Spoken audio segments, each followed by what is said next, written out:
We'll be learning how to sew this stylish bustier blouse that you are seeing on your screen in today's tutorial. From this video, you can tell that this bustier blouse has an inner that has the Princess Dart Bustier and is a tube.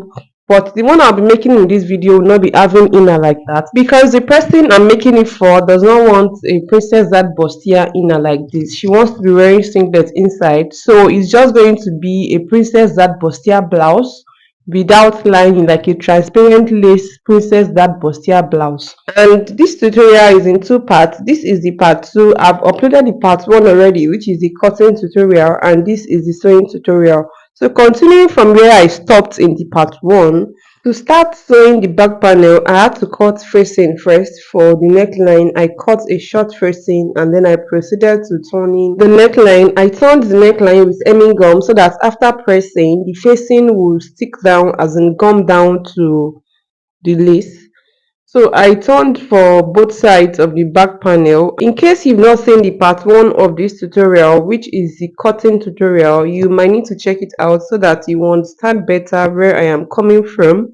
The link to that part 1 is currently showing up, and in case you miss it up, the link will also be down in the description box. So after turning the neckline, I turned the zip side a bit as well, as in the length that the facing is covering on the zip side. So it's not just the neckline.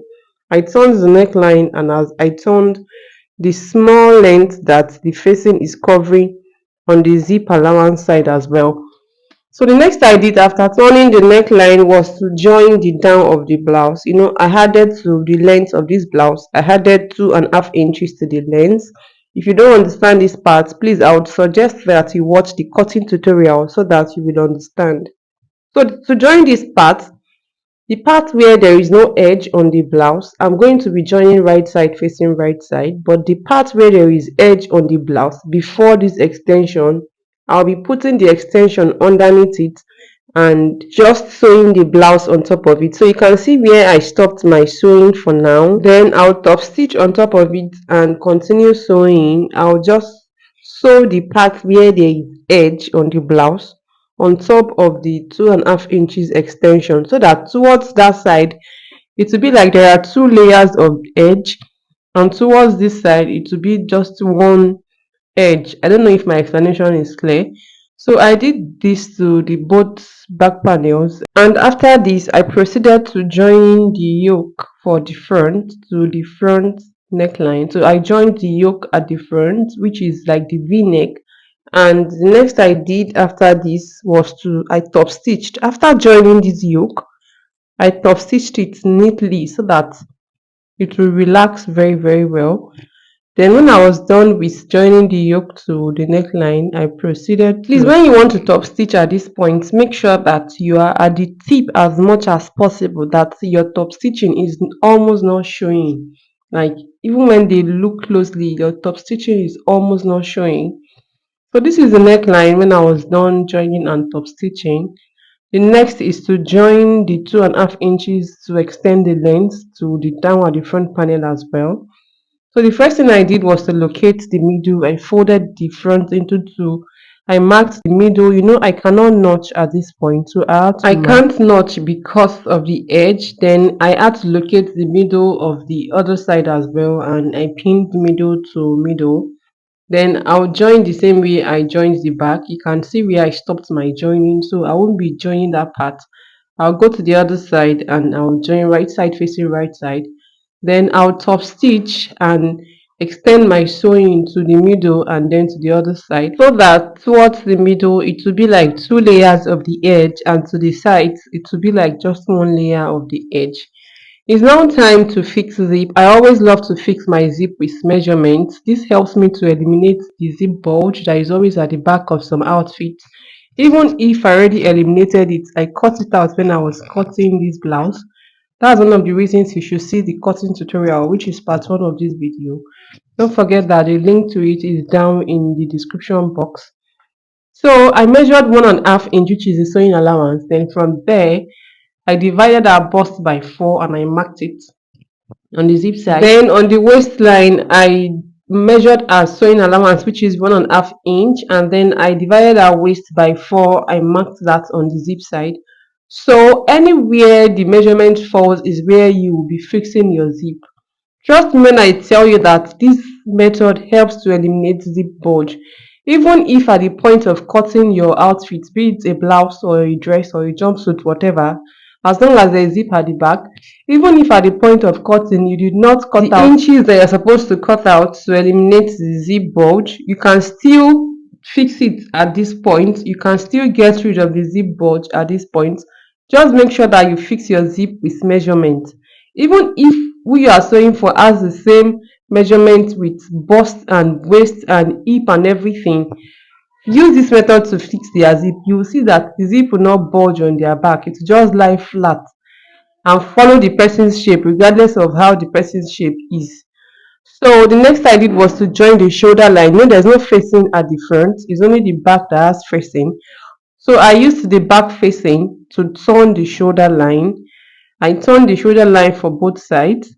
And when I was turning the shoulder line, because my zip is not as long as the whole length of my blouse, I had to neatly stitch the like 2 inches or 1.5 inches that is left. I double folded it to each side. I made sure that it's as neat as possible.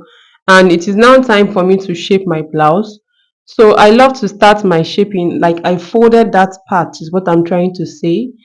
I love to start, if your zip is as long as that length, you don't need to, there won't even be any excess for you to fold.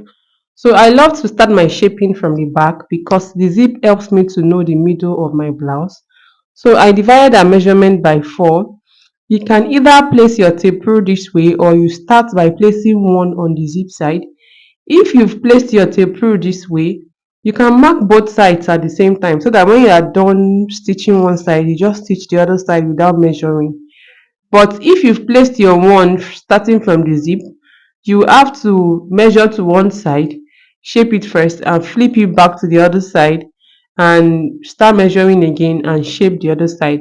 Although, despite that, I placed my tape rule this way, it was still one side that I shaped, and then I flipped it back to the other side to remeasure and shape. But you can still mark both sides at this point and you just shape the two sides at once.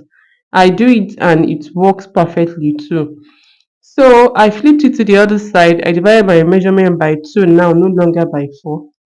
This person's bust is 46 and our waist is 44. So it's as good as saying that our waist and our bust, they are almost the same, and you can see that this blouse is still looking shapy despite that the difference between our waist and our bust is just 2 inches. So it's at this point that if you need to remeasure the shoulder line, to be sure, you have to remeasure the shoulder and remeasure the armhole, recut if there's a need for you to recut to be sure that everything is on point and the exact measurement. So after shaping, I gave my blouse a very good press and then I proceeded to fixing the sleeve for the blouse. If at this point you are still with me and you've not subscribed, please kindly subscribe and do not just subscribe, turn on the notification bell so that you'll be notified next time I upload a new tutorial on this channel. My name is Oluwatosin. In case this is the first time you are seeing my channel, and you are welcome to all my return subscribers. Thank you so much for always being here. If you are still here, thank you for watching this video from beginning till this point. In case you have any question, please ask me down in the comment section. And please don't forget to give this video a thumbs up so that YouTube can help me push it out to a larger audience. As much as possible, you can help me share this video amidst your friends and your colleagues. You don't know who this video might be helpful to. If you are interested in watching the part 1 of this tutorial, which is the cutting tutorial, click on the box on this right side of your screen and don't forget to check the description box down below. There are links to several sewing tutorials like this there. Thank you so much for watching and I'll see you in my next tutorial. Bye.